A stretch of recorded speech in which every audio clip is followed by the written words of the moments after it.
A graça e a paz. Estamos chegando na nossa última aula a segunda aula de escatologia e a última aula do curso Doutrinas Básicas 3.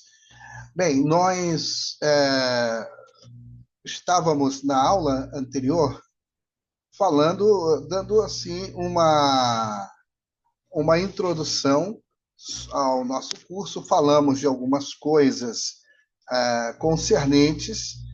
E seria interessante se nós dessemos aqui uma rápida olhada no que nós falamos, não é? Então, vamos aqui rapidamente, vamos aqui fazer um repasso muito rápido. Nós, então, falamos que a escatologia ela estuda eventos finais da história, certo? Mostra o plano de Deus que está revelado nas Escrituras. Nós vimos também a sequência, que é a segunda vinda de Cristo, o arrebatamento da igreja, a ressurreição dos mortos, o milênio, o estado eterno, o céu e o inferno e o estado intermediário. Nós vamos abordar isto com mais profundidade. Vimos os fundamentos bíblicos também, vimos as correntes de interpretação. Nós abordamos 4, porém há várias correntes de interpretação quanto à escatologia. E os tópicos da escatologia, né, que é o arrebatamento da igreja, a ascensão do anticristo, a grande tribulação, a batalha de Gog e Magog, a abominação da desolação, que é exatamente no meio da tribulação, o anticristo quebra a aliança feita com Israel, e aí começa uma grande perseguição contra os judeus e contra todos aqueles que creem em Jesus Cristo. A batalha do Armagedon é quando Jesus retorna com poder e glória, vai ser uma coisa visível, ele salvará Jerusalém da sua destruição. O anticristo e o falso profeta serão presos e lançados vivos no lago de fogo, certo? E o inimigo das nossas almas, ele estará preso. Também haverá o julgamento das nações. Inclusive, a Bíblia diz que o Senhor vai reger com vara de ferro. Satanás fica preso por 1000 anos. E depois vem o milênio, certo? Esse período de paz. Tudo que está escrito em alguns livros do Antigo Testamento, como Ezequiel, vai acontecer. Haverá sacrifícios memoriais. E depois de 1000 anos, a última batalha. Vem o inimigo mais uma vez. Ele é liberto, ele enganará as nações, haverá uma rebelião contra o Senhor e ele será lançado no lago de fogo. Vem o julgamento do trono branco, quando todos aqueles que morreram sem Cristo ressuscitarão e vão comparecer perante o grande trono branco. E ali eles receberão o veredito. E toda aquele que não estiver com o nome no livro da vida será lançado no lago de fogo. Vem, por último, a nova criação, quando novos céus e nova terra haverão aqui, e o cumprimento, mais uma vez, do que diz a palavra de Deus. Já não haverá lágrimas, não haverá dor, não haverá morte, não haverá tristeza. E a nova Jerusalém, que descerá dos céus, e os filhos de Deus desfrutarão a eternidade para sempre com o Senhor. Então, agora sim, nós vamos entrar num tema bastante interessante. Vamos aqui já compartilhar a nossa tela e vamos ver aqui este assunto que eu acho realmente muito interessante, que é o que a Bíblia vai falar sobre a ressurreição dos mortos.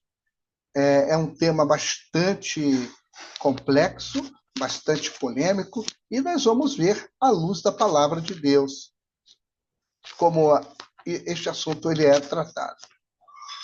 Então, a Bíblia diz que a ressurreição dos mortos é a grande esperança de todos os que creem em Jesus. No fim dos tempos, os mortos ressuscitarão e os salvos irão morar para sempre com Jesus. Quem é salvo não precisa ter medo da morte, porque sabe que vai ressuscitar para a vida eterna. Não nos esqueçamos do que Jesus falou, inclusive antes da ressurreição de Lázaro. Ele disse: eu sou a ressurreição e a vida, quem crê em mim, ainda que esteja morto, viverá. A Bíblia nos fala de uma maneira muito clara, que a ressurreição é algo real, é uma coisa real, não é uma fábula, não é uma metáfora. Isto vai acontecer mesmo. E a prova disso é que Jesus ressuscitou. Ele mesmo provou o poder sobre a morte, certo? Ressuscitando ao terceiro dia. Então ele ressuscitou para a vida eterna, para mostrar que esse é o destino de todos aqueles que creem nele. A Bíblia diz em 1 Coríntios, no capítulo 15, no versículo 17, que se Jesus não ressuscitou, a nossa fé é vã. Estamos perdendo o nosso tempo, estamos realmente crendo em vão, é algo inútil. Mas a Bíblia diz, de fato, Jesus ressuscitou. Então, a vida na Terra, nós sabemos que é uma vida curta e difícil. Nós que já passamos os 50, 60 anos, podemos dizer que realmente a vida é muito breve. Mas a ressurreição dos mortos, ela traz a promessa de uma vida livre do sofrimento, que nunca vai acabar para aqueles que amam a Jesus. Então, quem ama Jesus, ele tem a certeza, esta é a grande certeza do salvo em Cristo Jesus. Agora, como será a ressurreição dos mortos? Bem, a Bíblia diz que a ressurreição dos mortos ela vai acontecer no fim dos tempos, quando Jesus voltar. Todas as pessoas que já existiram ressuscitarão e serão julgadas por Deus. Segundo Daniel, do capítulo 12, versículo 2, alguns ressuscitarão para receber castigo eterno e outros receberão a vida eterna. Deus irá julgar cada um de acordo com aquilo que fez durante sua vida. As pessoas que não tiverem seus nomes escritos no livro da vida serão lançadas no lago de fogo, junto com o diabo, onde sofrerão condenação eterna. Esta é a segunda morte, segundo Apocalipse capítulo 20, de 13 a 15. Mas os salvos, eles receberão algo. Vejamos. A primeira coisa é um corpo transformado. Então, esse será um corpo espiritual não corrompido pelo pecado. Nós precisamos entender que a carne e o sangue, elas não herdam o reino de Deus. Então, o nosso corpo será transformado em um corpo incorruptível. O novo corpo dos salvos não ficará velho, nem se vai deteriorar.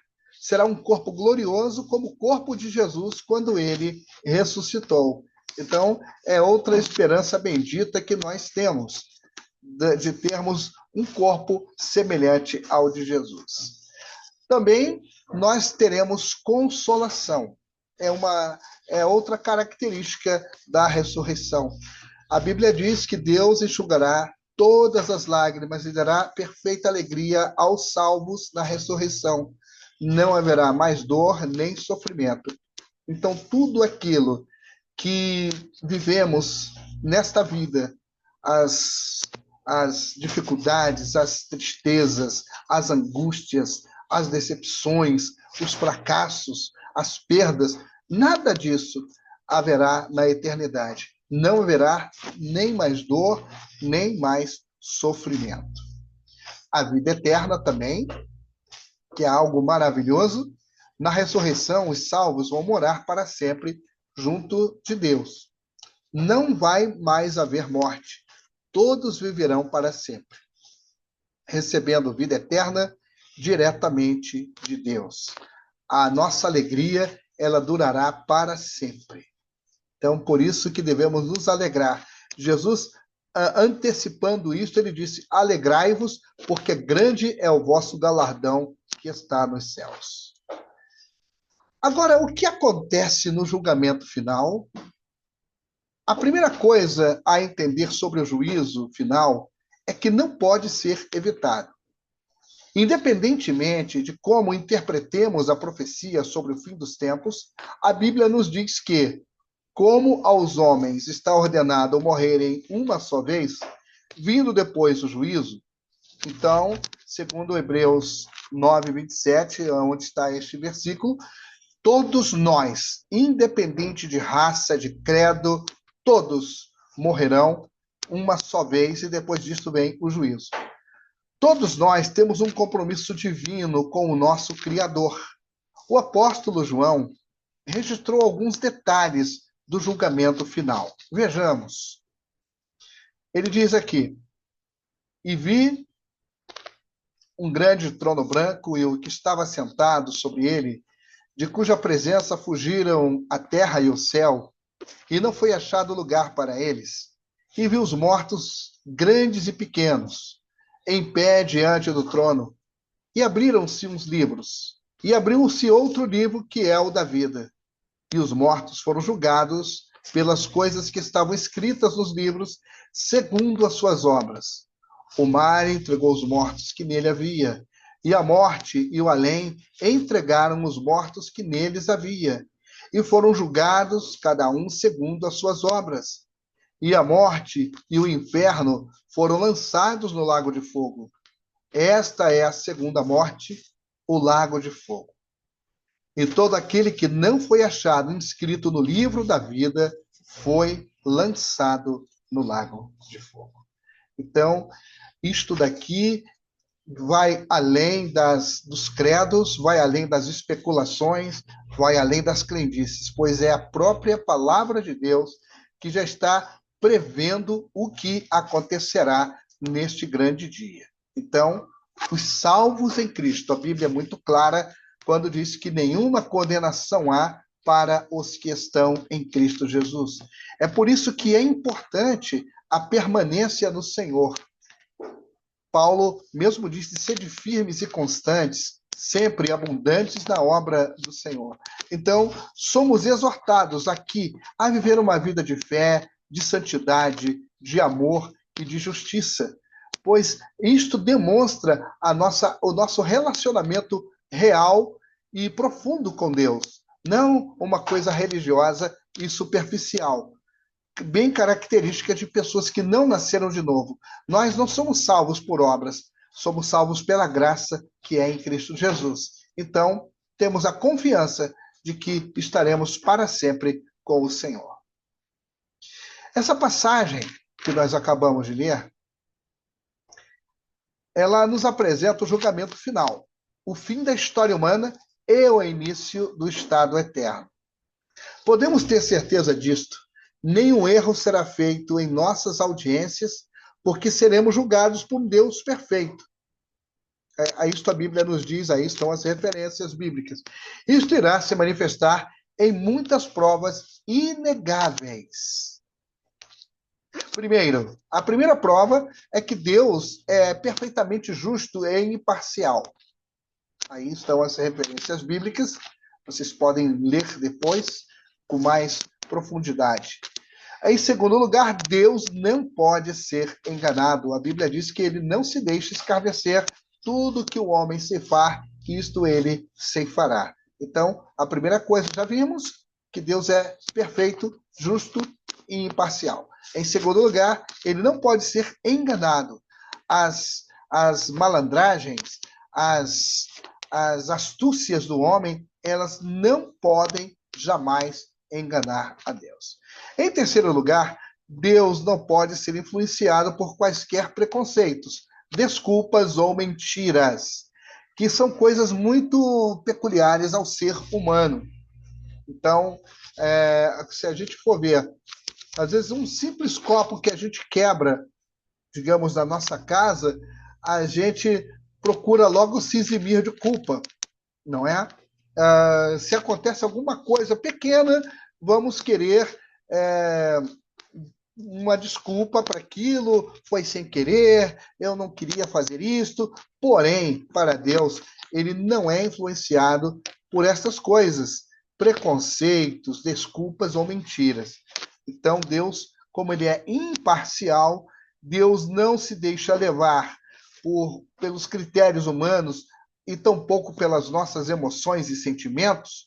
Então, realmente, ele não pode ser influenciado. Como Jesus, como Deus Filho, Jesus será o juiz. Todos os incrédulos serão julgados por Cristo no grande trono branco e serão punidos de acordo com as obras que fizeram. É muito interessante que agora, na dispensação da graça, nós temos a Jesus como nosso advogado.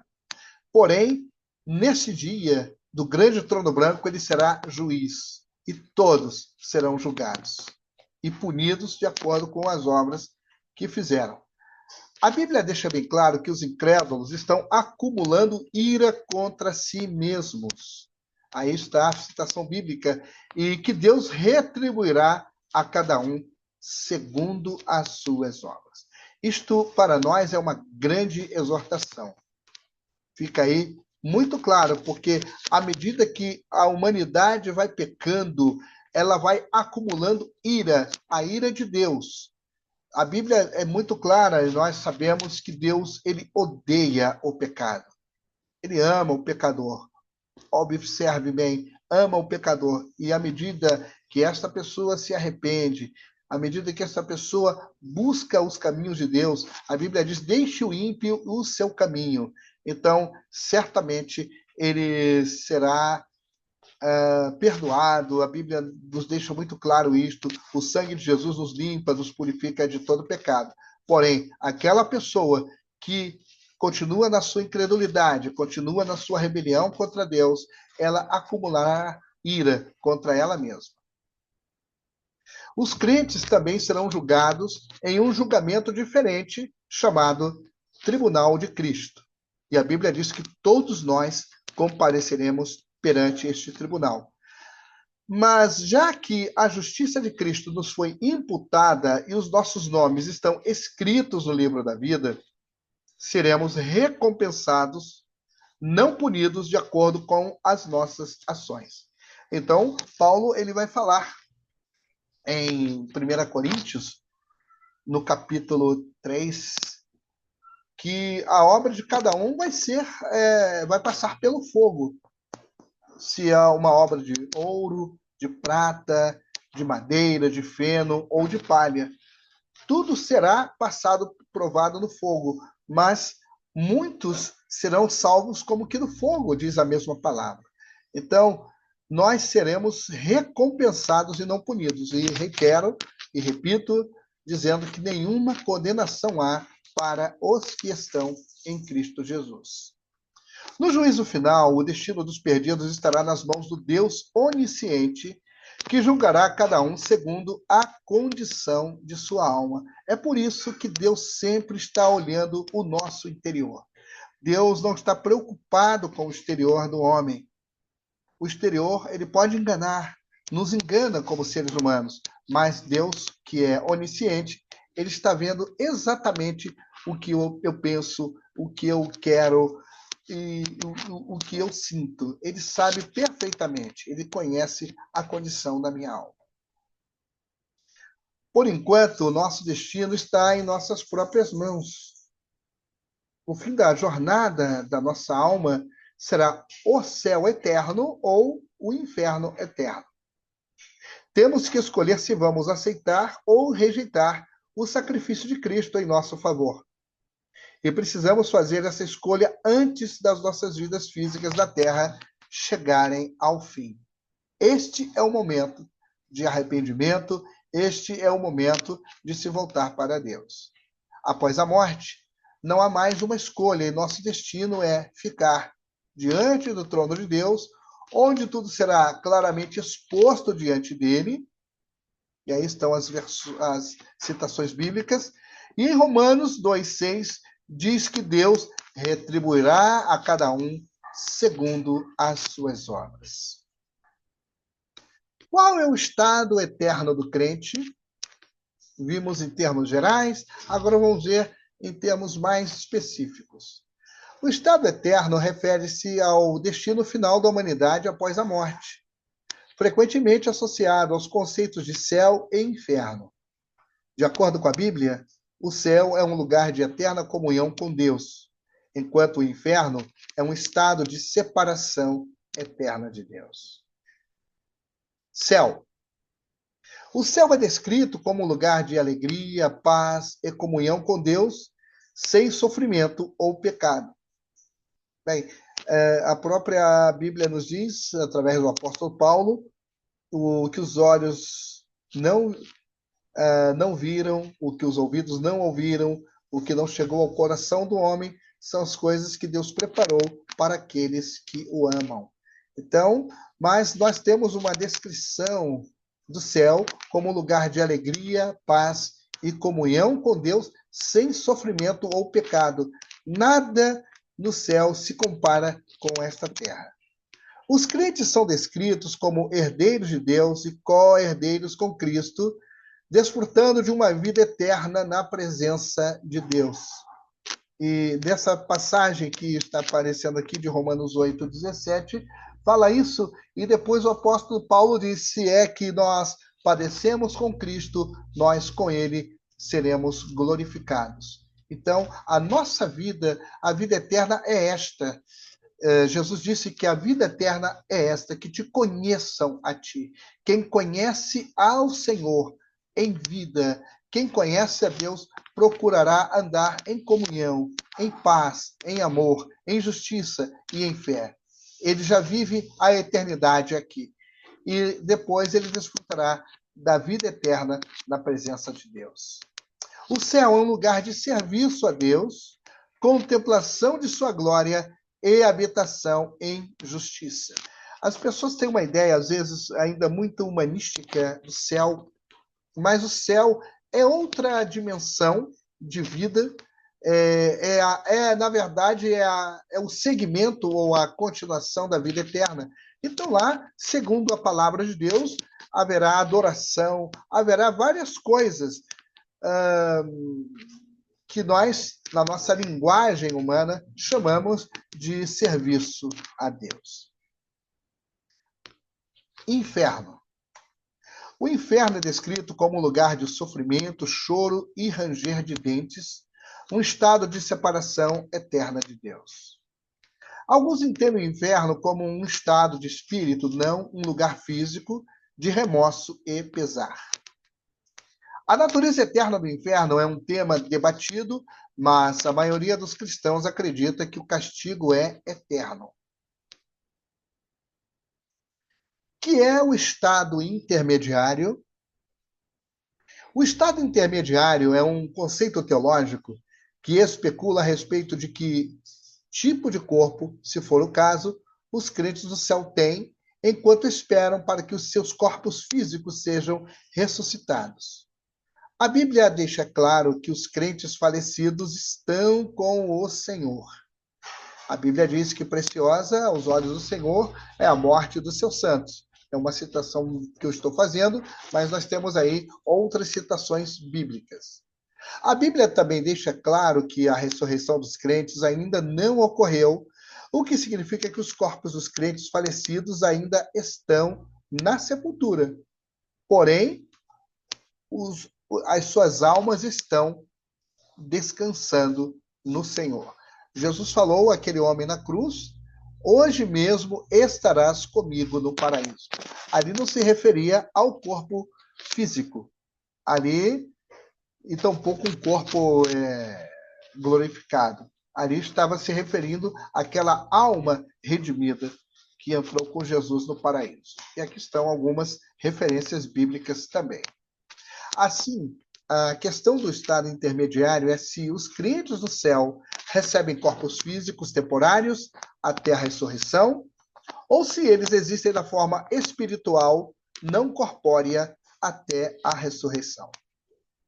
É um tema de debate, eu acho muito interessante, E eu ainda fico com aquilo, que as coisas reveladas são para nós, as encobertas são para Deus. Então, no caso, a Bíblia não nos dá grande quantidade de detalhes sobre o estado intermediário. A única escritura que especificamente, mas indiretamente fala da questão é Apocalipse 6:9, que diz: E vi debaixo do altar as almas daqueles que tinham sido mortos por causa da palavra de Deus e por causa do testemunho que sustentavam. Observe que aqui não está falando de todos os que morreram em Cristo, está falando especificamente daqueles que foram mártires, que morreram por causa da palavra de Deus e por causa do testemunho. Então, é uma análise bastante profunda que deve ser feita a respeito disso. Neste versículo, João recebe uma visão de quem morrerá por causa da sua fé durante o fim dos tempos. Nesta visão, os crentes que tinham morrido estão sob o altar de Deus no céu e são descritos como almas. Aqui não fala de corpos glorificados. Assim, com base neste versículo, se houver uma resposta bíblica para o estado intermediário, parece que os crentes no céu estão em forma espiritual, não corpórea, até a ressurreição. É uma ideia que a gente tem a respeito disso, baseado nesse versículo que nós acabamos de ver. O céu, que em última instância aguarda os crentes, é o novo céu e a nova terra. O céu será realmente um lugar físico. Os nossos corpos físicos serão ressuscitados e glorificados, tornando-se perfeitamente aptos para a eternidade na nova terra. Atualmente, o céu é um reino espiritual. Parece, então, que não haveria necessidade de corpos físicos temporários se os crentes estão em um paraíso espiritual. Qualquer que seja o estado intermediário, podemos ter a certeza de que os crentes do céu são perfeitamente satisfeitos, desfrutando das glórias do céu e adorando a majestade do Senhor. Então, aqui nós já deixamos de compartilhar. É realmente algo assim maravilhoso. Sabemos da nossa eternidade com o Senhor. Eu acho lindo quando Paulo fala em 1 Tessalonicenses, depois de todos os feitos da trombeta que vai tocar, os mortos em Cristo ressuscitarão primeiro, os que estiverem vivos serão arrebatados, e ele diz: e todos estaremos para sempre com o Senhor. E que nós mantenhamos firme esta esperança. A Bíblia nos fala que se nós mantivermos firme a nossa vocação e esperança, nós jamais tropeçaremos. E aqui também eu aproveito e me despeço de vocês. É lamentável dizer, mas é uma pena, realmente, o nosso curso está terminando, mas eu desejo a vocês tudo de bom e que a palavra do Senhor, ela prevaleça nas nossas vidas e, como disse o apóstolo Paulo, que sejamos firmes e constantes, sempre abundantes na obra do Senhor, sabendo que o nosso trabalho não é vão quando feito no Senhor. Que Deus abençoe a cada um de vocês no precioso nome de Jesus.